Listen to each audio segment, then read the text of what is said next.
أشهد أن لا إله إلا الله وحده لا شريك له وأشهد أن محمدا عبده ورسوله أما بعد فأعوذ بالله من الشيطان الرجيم بسم الله الرحمن الرحيم الحمد لله رب العالمين الرحمن الرحيم مالك يوم الدين إياك نعبد وإياك نستعين اهدنا الصراط المستقيم صراط الذين أنعمت عليهم غير المغضوب عليهم ولا الضالين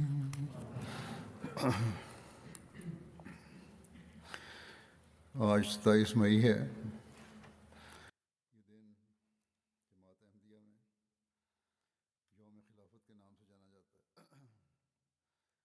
Aujourd'hui, nous sommes le 27 mai. Ce jour est commémoré sous le nom de la journée du califat au sein de la Jamaat Ahmadiyya. Chaque année, nous organisons des rencontres pour la journée du califat, le jour même, ou avant ou après cette date. Mais pour quelle raison? La réponse à cette question doit être constamment devant nos yeux, et nous devons demander à nos descendants et à nos enfants de réfléchir à ce propos. Cette journée a débuté le 27 mai 1908, lorsque Dieu, conformément à ses promesses, nous a accordé sa grâce et lorsqu'il a établi le système du califat au sein de la Jamaat Ahmadiyya.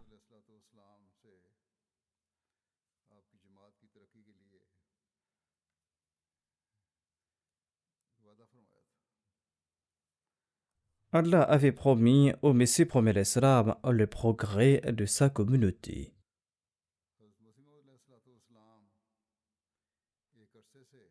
Et Allah a accompli cette promesse ce jour-là.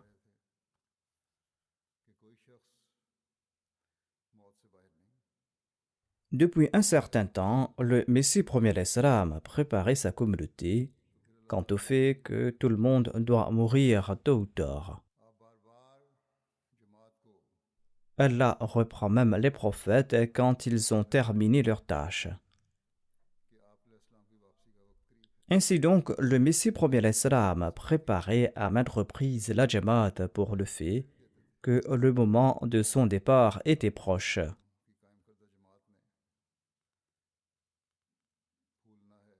Mais en même temps, le Messie premier l'Islam donnait la bonne nouvelle que la communauté qu'il avait établie va prospérer, que cette communauté va s'épanouir et va se répandre, et que les promesses qu'Allah lui a faites vont certainement s'accomplir.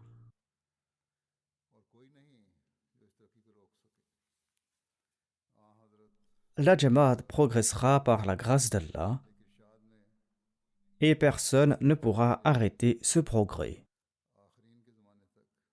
Le saint prophète Mohammed sallallahu alayhi wa sallam a également décrit la période s'étalant de son époque jusqu'au temps des Akhirin, c'est-à-dire jusqu'à la période du Messie premier l'Islam. Et il a aussi décrit le système du califat qui le succédera.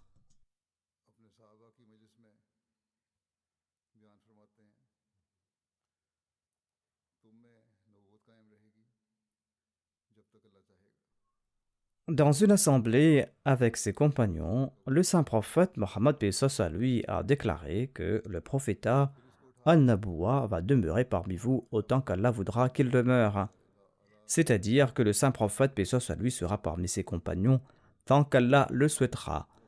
Ensuite, Dieu l'enlèvera et élira le califat suivant la voie du prophétat. c'est-à-dire qu'il y aura le califat Rashida, un califat qui va suivre à la lettre les traces de la Nubuwa. Ensuite, Allah enlèvera cette faveur lorsqu'il le voudra. Depuis quelque temps, j'évoque les califes bien guidés en relation avec les compagnons de Badr. Ces jours-ci, dans mes sermons, j'évoque le calife Abu Bakr as-Siddiq radhiyallahu anhu. Les récits de tous les califes démontrent qu'ils ont passé leur temps à suivre la sunna du saint prophète Mohammed à lui en toute abnégation et en faisant du Saint-Coran leur code de conduite.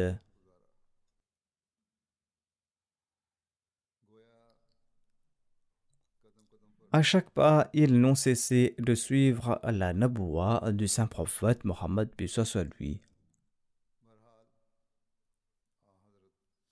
Le saint prophète Mohammed à lui, quant à lui, ajoute dans ce hadith: ensuite, en accord au décret de Dieu, il y aura une monarchie accablante et les populations vont souffrir sous l'égide de cette monarchie accablante. Lorsque cette période prendra fin, il y aura par la suite une monarchie qui sera tyrannique en accord à un autre décret de Dieu. L'histoire a prouvé que ces paroles se sont accomplies. Voir jusqu'aujourd'hui les dirigeants musulmans qui se sont écartés de la foi traitent ainsi leur sujet. Qu'il s'agisse de dirigeants politiques ou de souverains. Quel que soit le groupe qui arrive au pouvoir, c'est le matérialisme qui prédomine.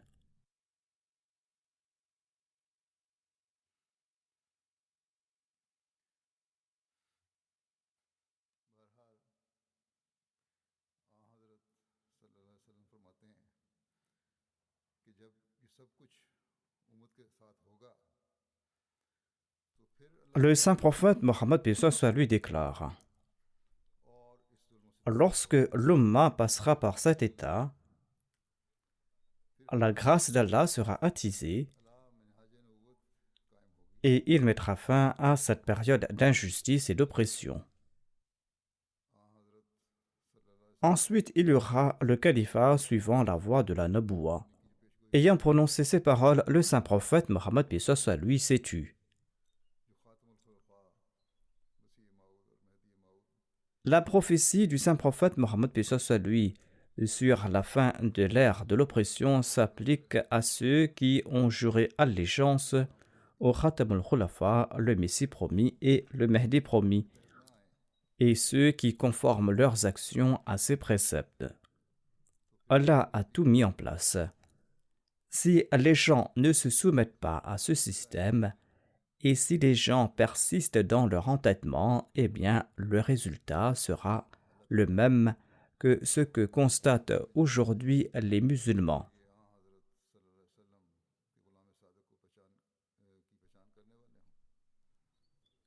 Qu'Allah accorde la sagesse et la compréhension à tous ces individus et qu'ils puissent reconnaître le véritable serviteur du saint prophète Mohammed lui.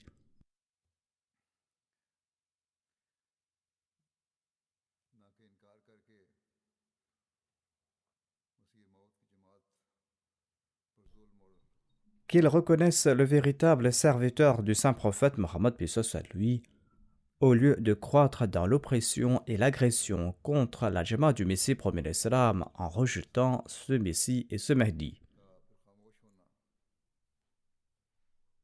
En tout cas, qu'il soit clair que le silence du saint prophète Mohammed lui, après avoir déclaré que le califat suivant les préceptes de la Naboua sera établi parmi vous durant les derniers jours, eh bien, ce silence est une indication qu'il s'agit d'un système qui va durer longtemps.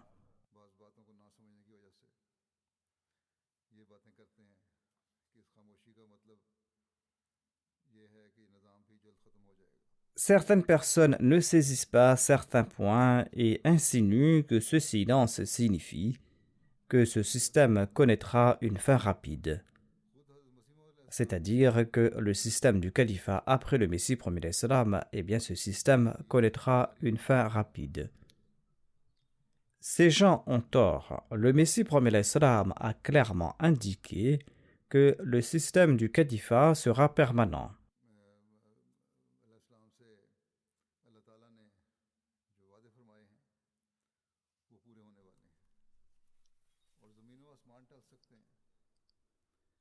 Les promesses faites par Dieu au Messie promis l'Islam s'accompliront, les cieux et la terre peuvent disparaître, mais personne ne pourra arrêter l'accomplissement des promesses de Dieu.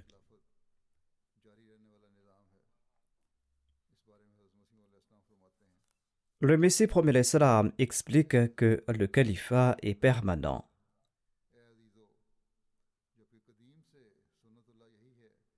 En s'adressant aux membres de sa Jamaat, il déclare à ce propos: Souvenez-vous, mes chers amis, que d'après une loi ancienne, Dieu montre deux manifestations de sa puissance, afin de réduire à néant les faux plaisirs des adversaires des prophètes.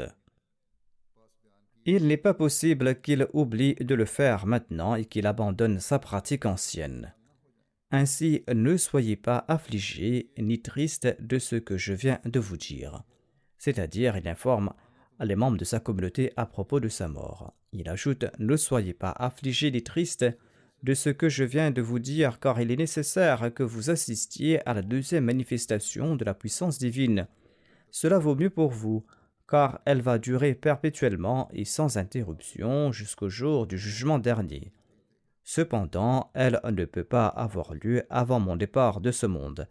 Et quand je serai parti, Dieu va manifester ce deuxième pouvoir pour vous, et ce pour toujours. C'est ainsi qu'il me l'avait promis dans l'ouvrage Brahim Ahmadiyya. Le Messie promis l'Islam déclare qu'il s'agit là d'une promesse divine. Et cette deuxième puissance va durer parmi vous jusqu'au jour dernier. Il y aura toujours des personnes qui vont protéger le califat de la Jamaat Ahmadiyya.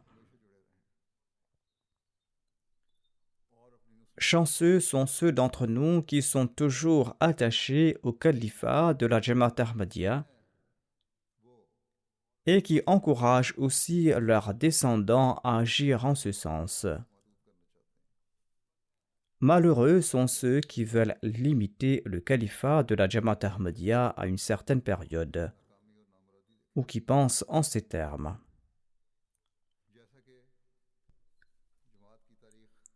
Pareils individus connaîtront l'échec comme dans le passé. L'histoire de la Jamaat nous apprend que les opposants ont connu l'échec lors de l'élection du premier et du deuxième calife de la communauté Ahmadiyya.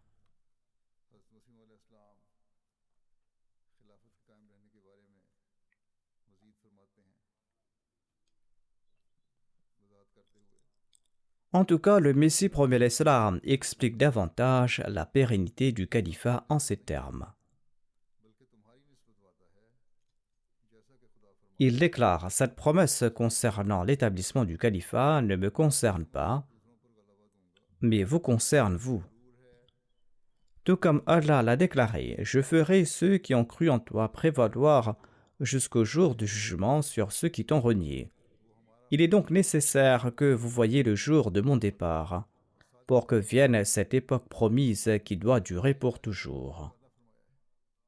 Notre Dieu est un Dieu vrai et fidèle. Il tient toutes ses promesses. Il vous fera voir tout ce qu'il vous a promis. Quoique ces jours soient les derniers de ce monde, et que beaucoup sont les afflictions qui doivent le visiter, il est nécessaire qu'il se conserve jusqu'à l'accomplissement de ses prophéties.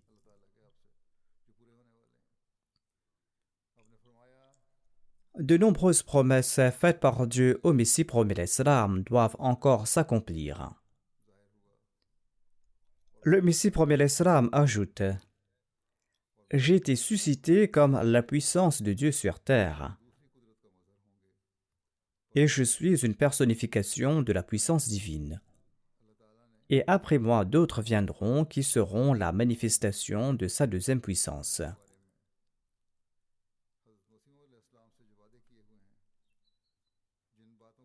Les promesses d'Allah faites au Messie premier l'Islam concernant la renaissance et le développement de l'Islam s'accompliront, Inch'Allah. La Jamaat verra le jour de la domination de l'Islam, Inch'Allah. La Jamaat verra le jour de son progrès, Inch'Allah.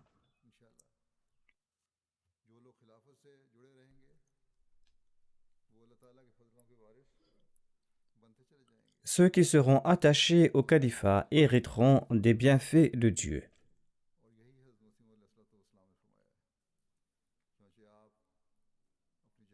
La Jamaat Ahmadiyya doit se répandre dans le monde.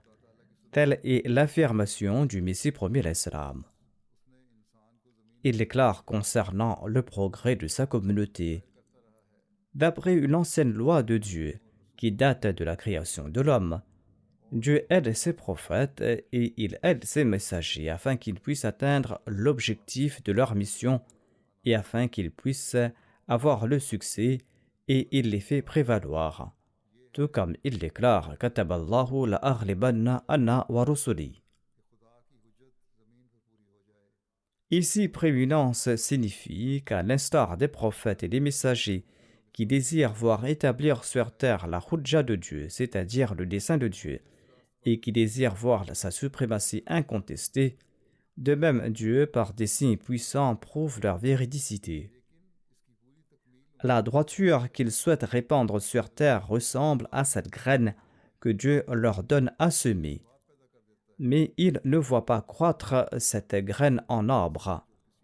Dieu manifeste sa deuxième puissance en créant des circonstances qui conduisent à la réalisation parfaite de ces mêmes buts qui semblaient d'abord irréalisables.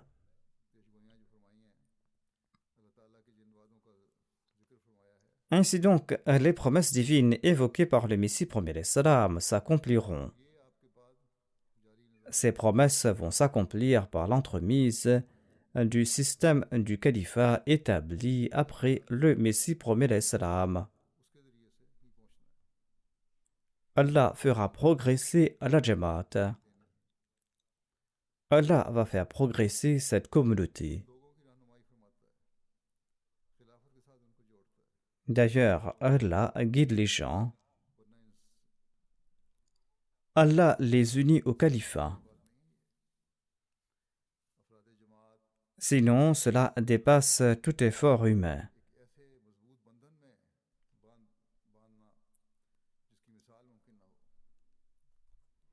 Les efforts humains sont incapables d'établir un lien fort et sans précédent entre les membres de la Jamaat et le calife de l'époque.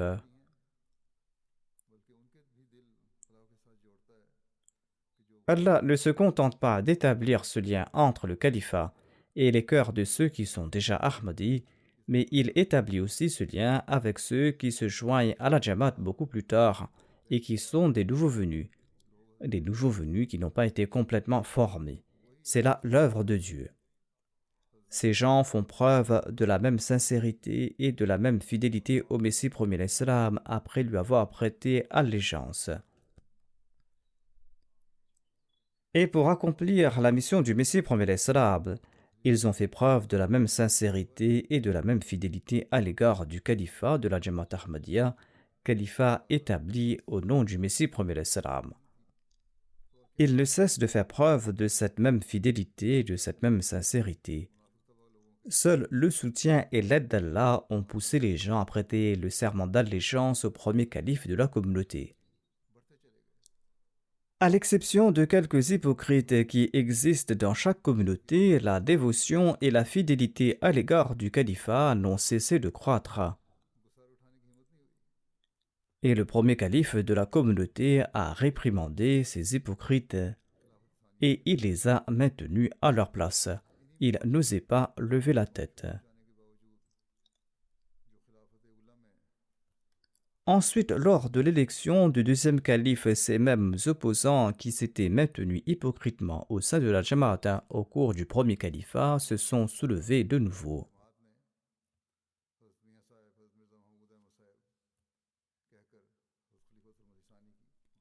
Or, la Jamaat avait juré allégeance au deuxième calife de la communauté Ahmadiyya en énonçant en chœur son nom, Hazrat Mian Sahib, Hazrat Mirza Mahmoud Ahmad Sahib. La Jamaat lui a prêté allégeance en dépit des campagnes, en dépit des complots de ces hypocrites. Et le monde a constaté comment la Jamaat a progressé à grande vitesse. La Jamaat a ouvert des centres dans le monde, elle a bâti des mosquées. La Jamaat a publié des ouvrages. Le travail pour lequel le Messie premier l'Islam a été suscité n'a cessé de prendre de l'ampleur. Ensuite, au cours du troisième califat, Allah a accentué le progrès de la Jamaat, et ce malgré les durs assauts de l'État de l'époque.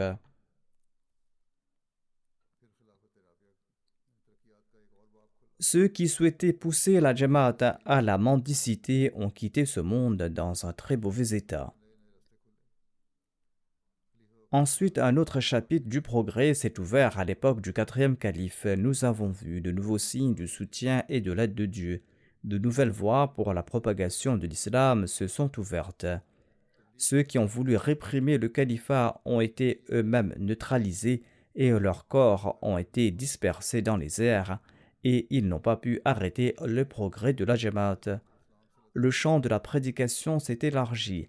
La MTA a été lancée et la MTA a diffusé le message de la Jamaat dans chaque foyer. Ceci est l'accomplissement des promesses d'Allah faites au Messie premier alayhi salam.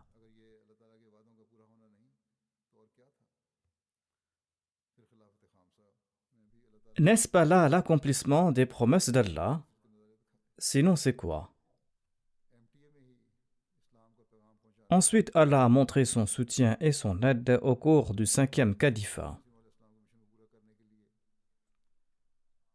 Au sein de la MTA, Allah a ouvert de nouvelles voies pour transmettre le message de l'islam et pour accomplir la mission du Messie premier alayhi salam.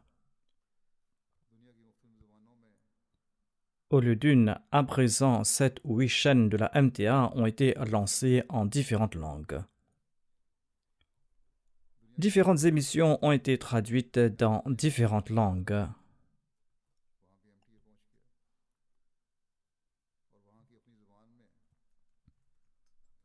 La MTA a atteint tous les coins et les recoins du monde, là où la MTA n'était pas disponible auparavant.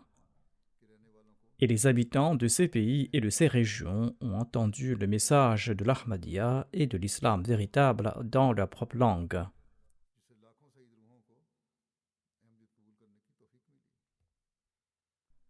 Et ceci a permis à des centaines de milliers d'âmes d'accepter l'Ahmadiyya. En sus des émissions de la MTA et de la radio, Allah lui-même a guidé les gens et il leur a permis d'accepter le message de l'Ahmadiyya à travers des rêves et à travers des ouvrages.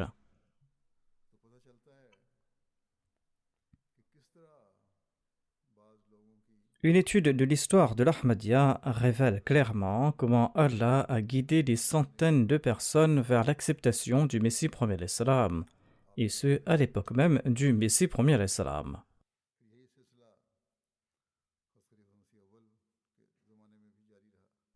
Ensuite, le même processus s'est poursuivi à l'époque du premier calife de la communauté Ahmadiyya. Allah n'a cessé de guider les gens.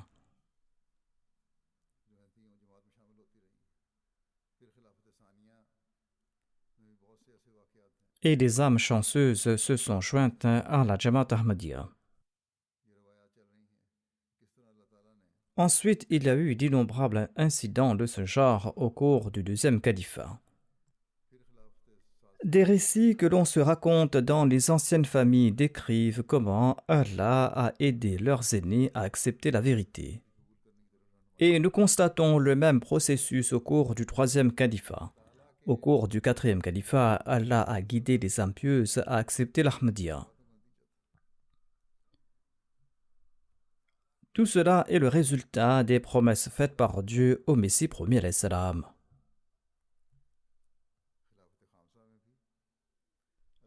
Ainsi, la Jamaat n'a cessé de croître au cours de chaque califat.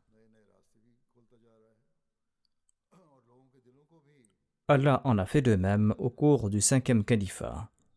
Allah ouvre de nouvelles voies pour la prédication et il attire les cœurs des gens pour qu'ils écoutent et pour qu'ils acceptent le message du Messie premier l'Islam, qui n'est autre que le message de l'Islam véritable.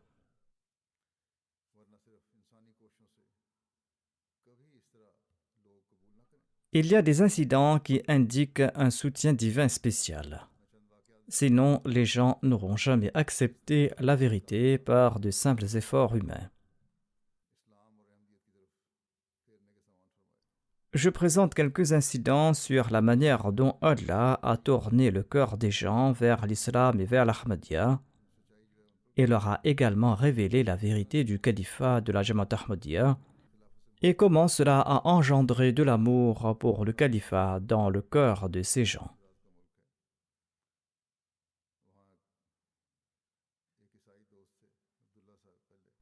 La Guinée-Bissau est un pays reculé de l'Afrique. Là-bas, il se trouve un certain monsieur Abdullah qui était naguère un chrétien.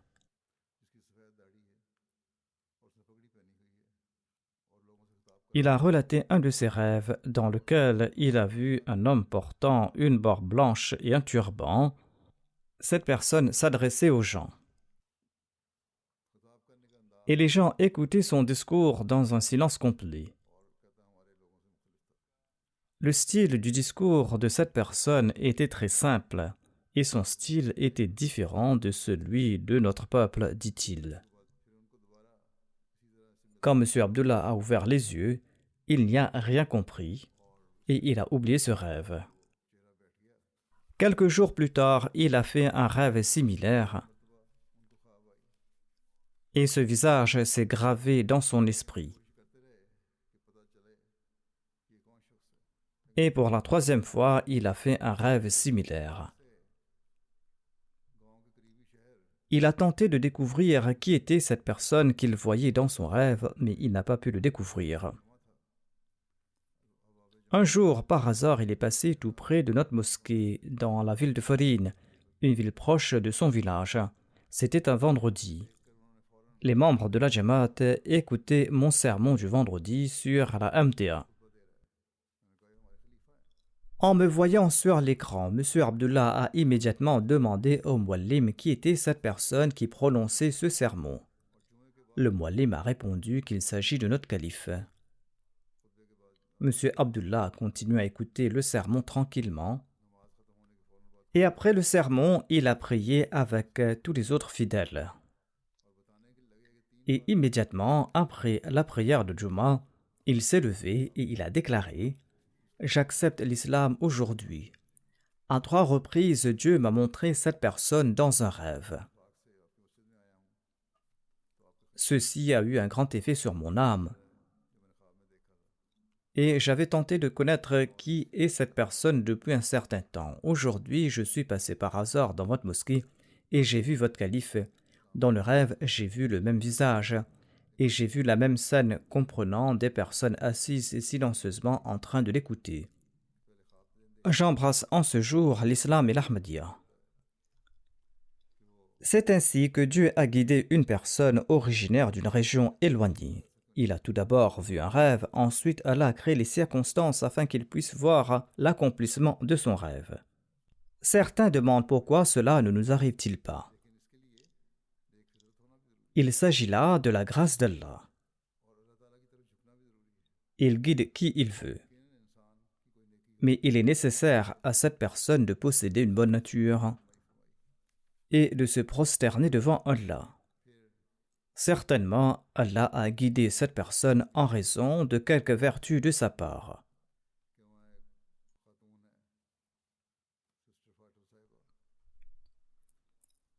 L'Amir Sahib de la Gambie relate le récit d'une dame nommée Sœur Fatou.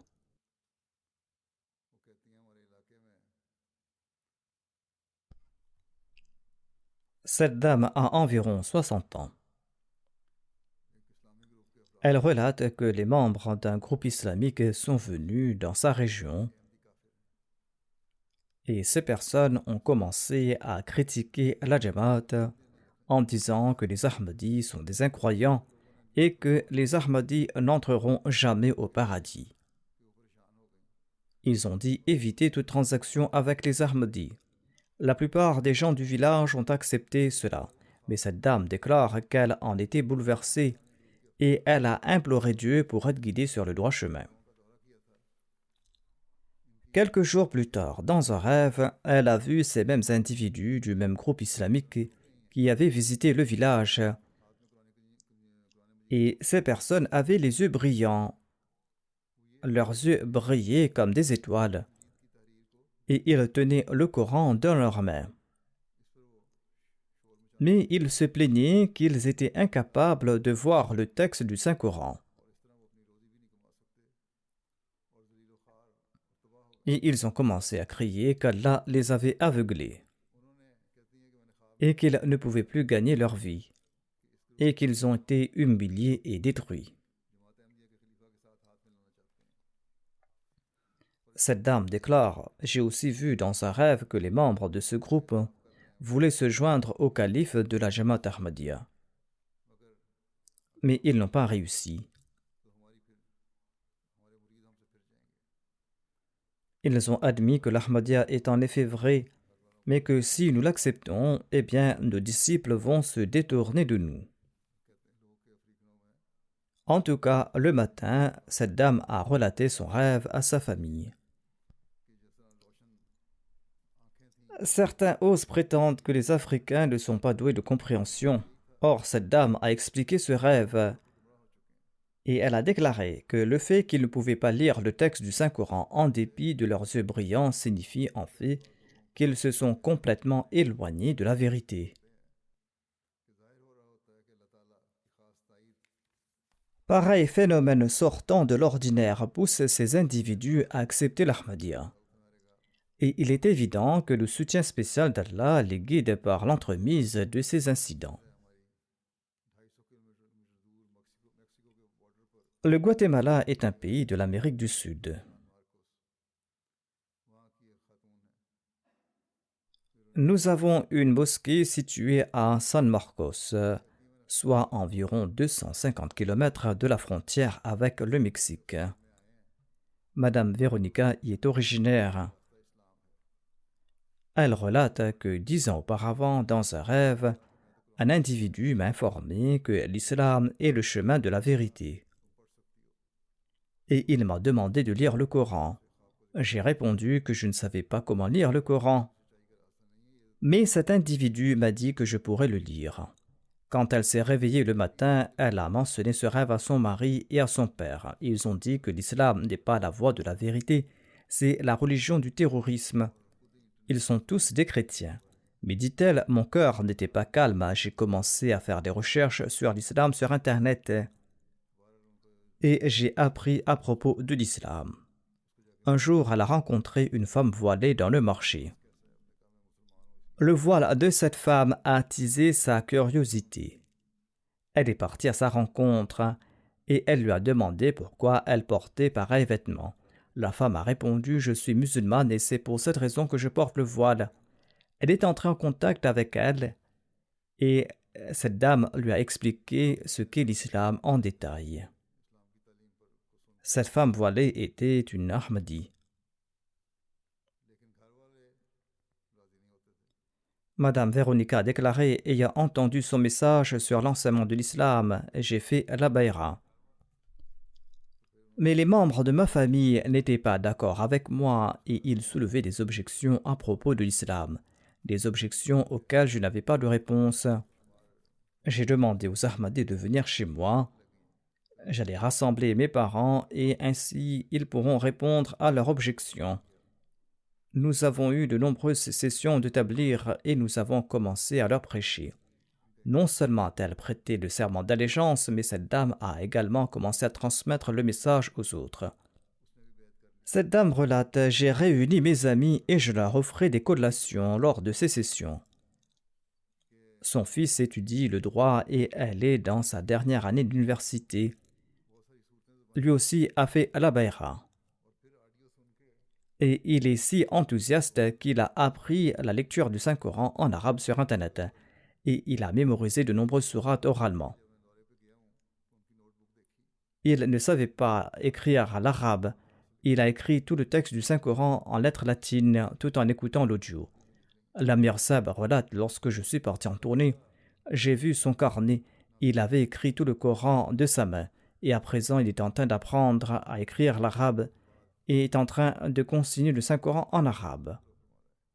De cette manière, Allah guide non seulement des âmes bénies au sein de la Jamaat, mais il accomplit également les promesses qu'il a faites au Messie premier l'Islam. L'Indonésie est une autre région reculée.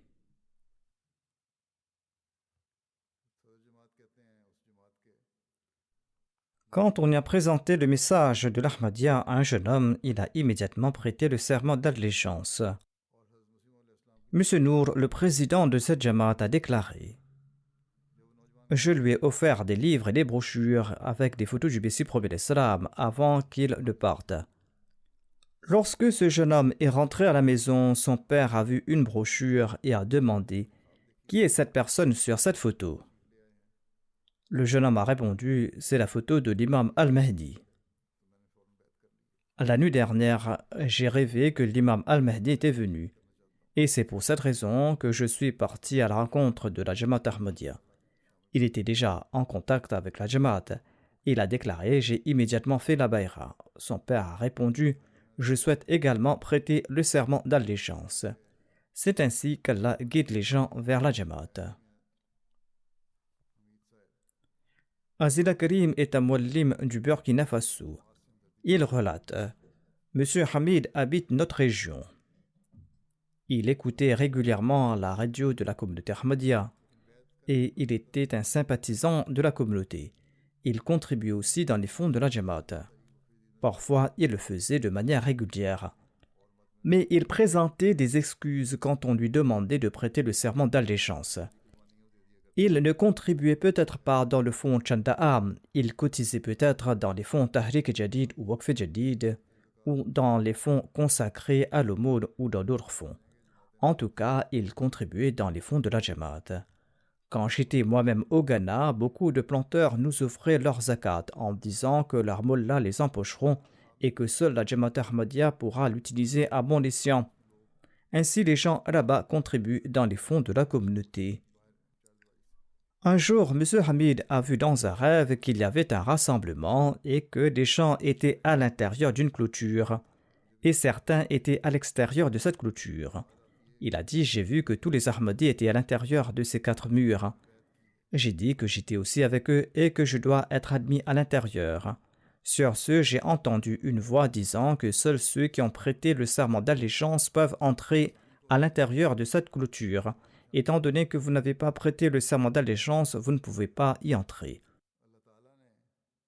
Le lendemain de ce rêve, M. Hamid a prêté le serment d'allégeance. Les efforts humains n'ont pas pu le pousser à se joindre à la Jamaat Ahmadiyya. Or, il était de bonne nature et Allah ne l'a pas laissé partir à la perdition. C'est pourquoi Allah l'a guidé sur le droit chemin. C'est aussi la réponse à l'objection de ceux qui disent que nous ne voyons pas de tels rêves. Il faudra tout d'abord purifier son fort intérieur, se débarrasser de ses préjugés et prier, et c'est ainsi qu'Allah vous guidera. M. Mohamed Kone est originaire du Mali. Il écoutait la radio de la communauté et il écoutait également ceux qui critiquent la Jamaat. Par la suite, il a commencé à prier pour qu'Allah le guide sur le droit chemin. Il raconte que dans un rêve, j'ai vu un saint homme qui disait que tout le monde va se joindre à l'Ahmadiyya tôt ou tard. Ceci est le décret d'Allah. Il s'agit là des promesses divines faites au Messie premier l'Islam. Tout comme celui-ci l'a expliqué, sa mission sera accomplie à travers les bénédictions du califat de la Jamaat Ahmadiyya. Par la suite, M. Koné a embrassé l'Ahmadiyya et il a prêté le serment d'allégeance.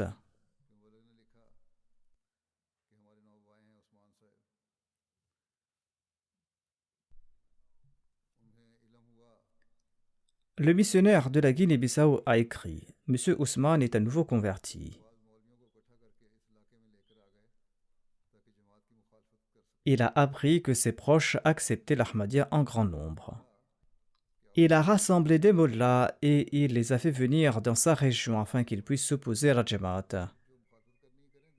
Notre Mollim lui a dit: vous pouvez vous opposer contre nous, nous ne vous empêchons pas de le faire, mais écoutez au moins notre message. Ensuite, vous pourrez vous opposer à nous avec des arguments. Les mollahs ont refusé de venir dans la région pour écouter le message, mais M. Ousmane a accepté l'invitation et il est venu entendre le message de la Jamaat. On lui a parlé de l'avènement du Messie premier d'Islam.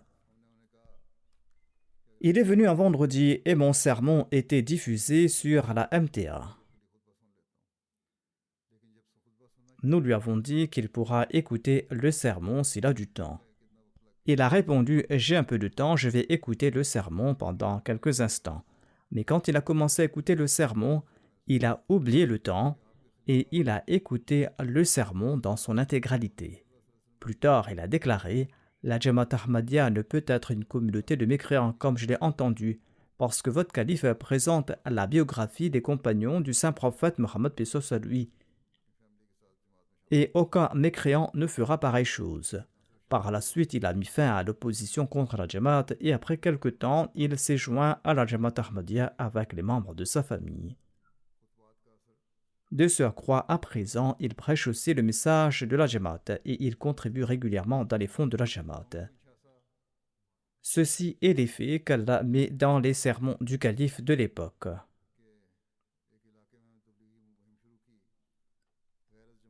Un missionnaire local de la Jamaat du Congo-Kinshasa relate qu'il avait lancé une campagne de prédication dans une région. Les non-Ahmadis ont commencé à s'opposer à la Jamaat Ahmadiyya systématiquement. Après 3 mois, un jour, un certain M. Ousmane, qui était naguère parmi les opposants de la Jamaat, a contacté la mission et il a dit qu'il voulait se joindre à la Jamaat avec toute sa famille. Quand on lui a demandé la raison, il a relaté: un jour, ma femme est tombée sur votre chaîne, la MTA, quand elle regardait les chaînes par satellite. Sachant que j'étais un grand opposant de la Jamaat Ahmadiyya, elle m'a appelé et quand j'ai commencé à critiquer la Jamaat, elle m'a dit: écoute l'émission d'abord, ensuite tu pourras parler. Mon sermon était diffusé sur la MTA et après avoir écouté le sermon, dit-il, j'étais convaincu que la voix qui est parvenue à mes oreilles aujourd'hui présente l'image véritable de l'islam. Et après avoir écouté le calife, je n'ai aucun doute sur la véridicité de la Jamaat Ahmadiyya. Ceci n'est pas dû à quelque accomplissement personnel de ma part, il s'agit des bénédictions divines découlant de la promesse faite par Allah au Messie premier d'Islam, notamment qu'il va accomplir sa mission à travers le califat. Le missionnaire en charge de la Guinée-Bissau relate qu'ils sont partis prêcher dans un village et que beaucoup de ses habitants ont accepté l'Ahmadiyya.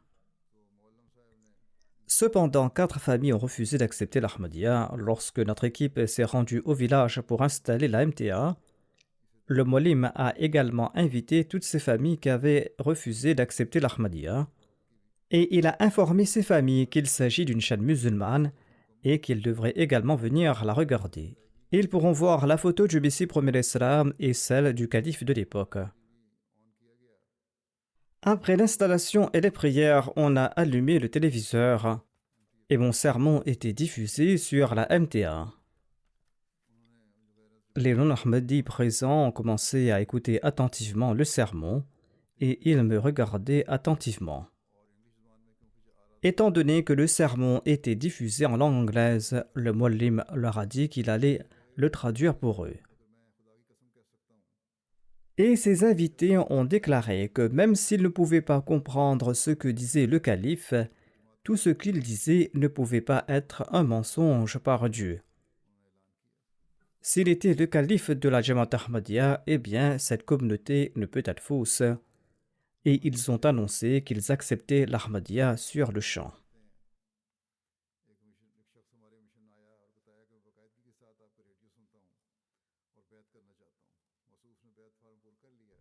Un muallim du Mali écrit qu'une personne a visité la mission et cette personne leur a dit qu'il écoutait régulièrement la chaîne radio de la communauté et qu'il voulait faire la bayra. Étant donné qu'il était instruit, il a demandé s'il y avait des livres en langue française afin qu'il puisse en lire et afin qu'il puisse en offrir à ses amis. Le muallim lui a offert la traduction française du livre « La crise mondiale et la voie vers la paix », livre qui est une compilation de mes différentes conférences relatives à l'instauration de la paix. Il a ouvert le livre immédiatement et quand il a vu la photo à l'intérieur, il s'est mis à pleurer. Et il a déclaré que lorsqu'il était au Gabon, il demandait souvent à Dieu de le guider sur le droit chemin. À l'époque, il avait vu le calife à d'innombrables reprises dans ses rêves. Mais il ignorait à l'époque qui était cette personne. Il a dit qu'aujourd'hui, il s'est rendu compte que ses prières avaient été exaucées et qu'Allah l'avait guidé. Nisma Sahiba est une femme arabe. Elle relate ceci. Avant mon bayra, j'ai vu l'image du Messie premier l'Islam pour la première fois et je me suis adressé à lui.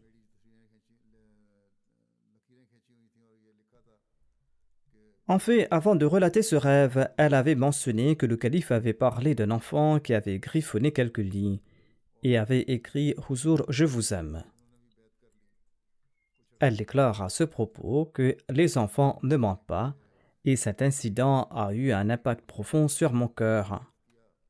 Après quelque temps, par la suite, elle a fait la bayra.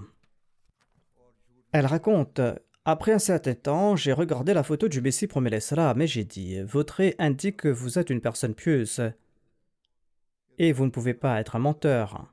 Mais malgré cela, je ne peux pas témoigner du fait que vous avez été divinement mandaté. » Elle relate, 2 ans plus tard, après avoir approfondi mes recherches, j'ai fait la bayra au début de l'an 2016. Cependant, malgré cela, j'avais des doutes concernant le califat. Le Satan en moi disait, comment pourrais-je permettre à une personne qui prétend être le calife de prendre le contrôle de ma vie? Pourquoi dois-je lui écrire et l'informer de mes affaires? Quel est l'avantage du califat? Elle écrit, cependant, tous ces doutes ont été dissipés par les ouvrages Khilafat Rashida du Muslim Maoud et le livre Le système du califat et l'obéissance qui lui est due écrit par le présent calife. J'ai trouvé toutes les réponses à mes questions dans ces ouvrages. J'ai écrit au calife et après avoir reçu sa réponse, tous mes doutes ont été complètement dissipés et j'étais convaincu que le califat suit effectivement les traces du Messie premier alayhi salam. Elle ajoute l'amour qu'Allah insuffle dans le cœur est en effet profondément enraciné et nous ne pouvons pas comprendre comment cela se produit. C'est pour cette raison que la majorité des Ahmadis ressentent de l'amour pour le Messie premier l'Islam en particulier et pour tous les califes en général et leur amour ressemble à l'amour des enfants pour leurs parents. Avant la bayra, je n'avais aucune idée de ce genre d'amour. Un missionnaire itinérant du Nigeria relate ceci. Au cours d'une séance de questions et de réponses, un débat s'en étant suivi sur le fait qu'au lieu d'ajouter le nom du père à l'enfant, l'enfant doit recevoir le nom de sa famille, famille qui a été transmise de génération en génération. Sur ce, on leur a dit que selon les enseignements du Saint-Coran, l'enfant doit recevoir le nom de son père. Certains non-Ahmadis et ceux qui s'étaient récemment convertis à l'Ahmadiyya n'étaient pas entièrement satisfaits de cette réponse.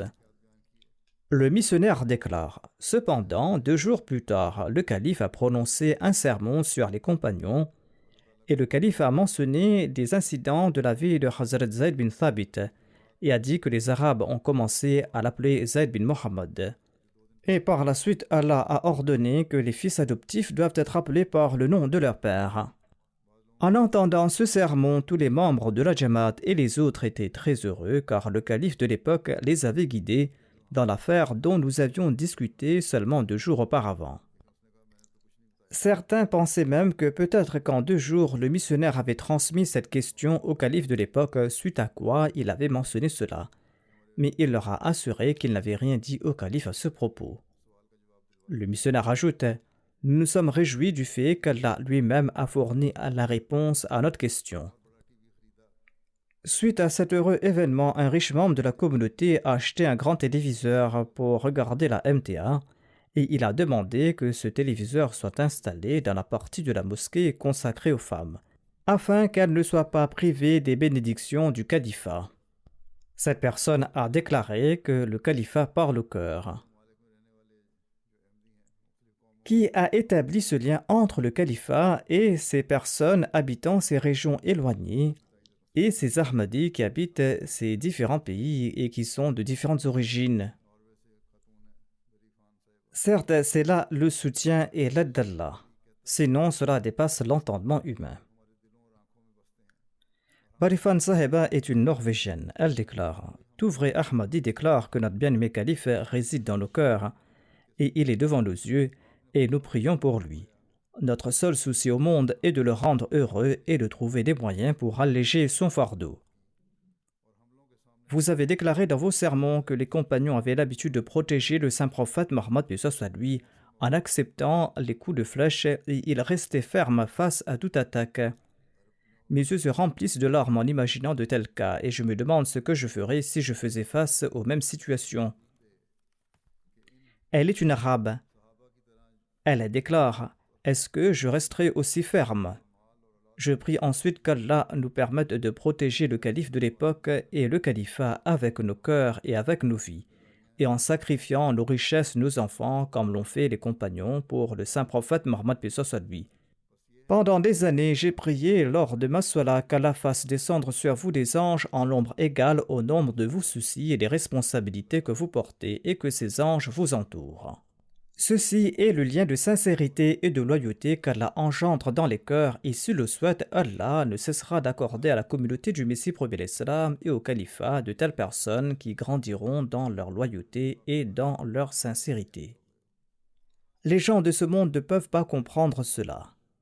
Un arabe en Allemagne a accepté l'Ahmadiyya et ses amis lui ont dit: Pourquoi es-tu devenu un Qadiani? Le nouveau converti a répondu: Il y a 100 arabes ici. Il était un arabe lui aussi. Et vous ne pouvez pas être d'accord sur un seul point. La Jamaat Ahmadiyya a un seul imam et la Jamaat Ahmadiyya lui obéit au doigt et à l'œil. C'est pourquoi les efforts de cette communauté sont bénis. Dites-moi, quelle qualité extraordinaire possédez-vous qui me pousserait à les quitter pour venir vous rejoindre? Ainsi, tant que chaque Ahmadi sera attaché au califat, il ne cessera de mériter les bénédictions d'Allah. Pour y parvenir, nous devons calquer nos actions sur les préceptes de Dieu.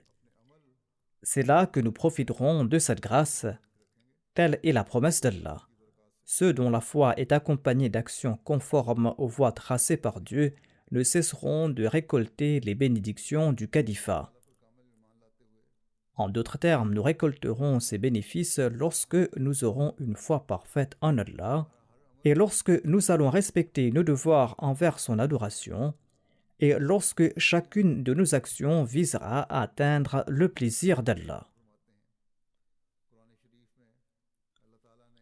Le Messie premier alayhi salam déclare: Dieu dans le Saint-Coran a lié la foi à l'accomplissement de bonnes œuvres.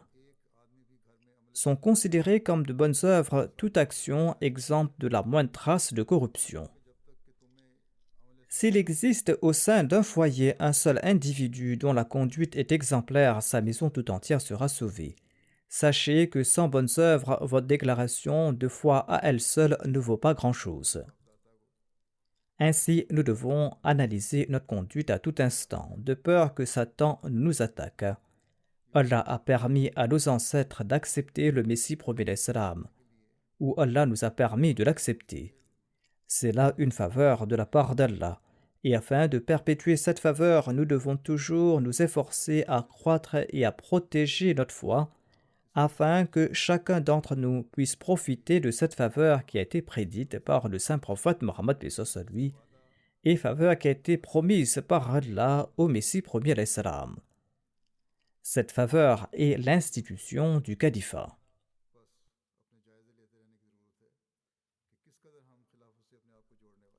Ainsi, nous devons nous analyser constamment afin de voir jusqu'à quel point nous nous sommes attachés au califat, afin que nous puissions être unis dans l'établissement de l'unicité de Dieu en ce monde.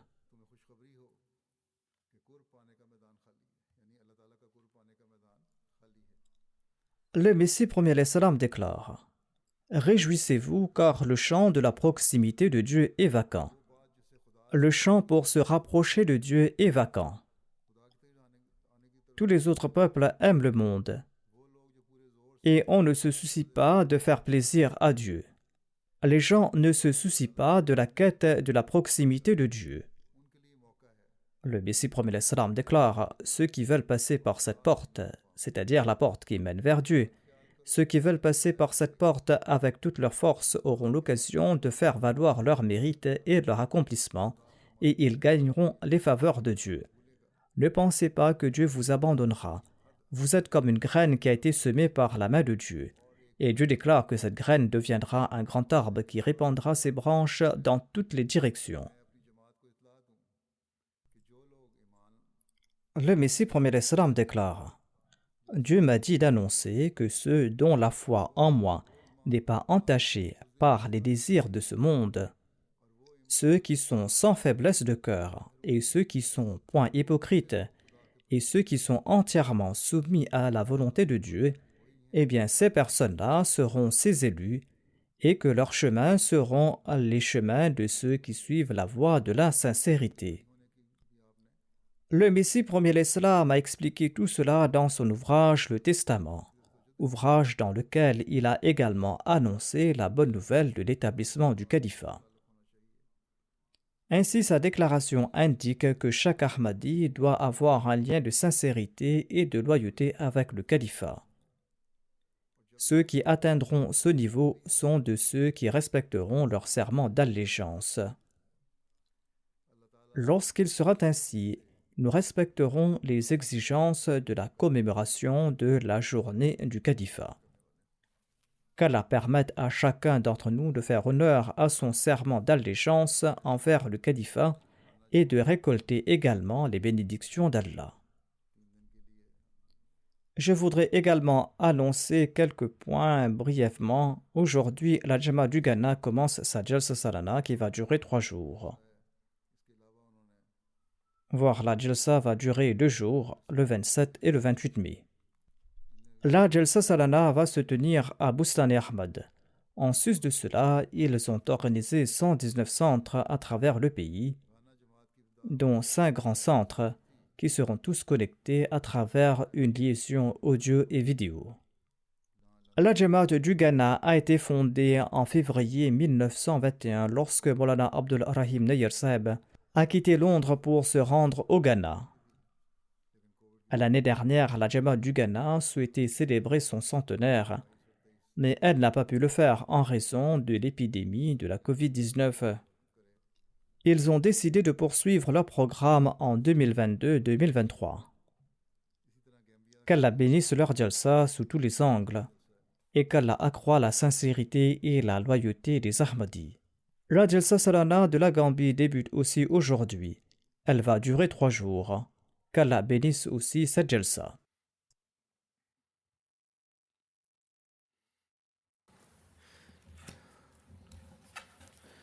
Alhamdulillah, alhamdulillah, nahmaduhu wa nasta'inuhu wa nastaghfiruh, wa nu'minu bihi wa natawakkalu alayh, wa na'udhu billahi min shururi anfusina, wa min sayyiati a'malina.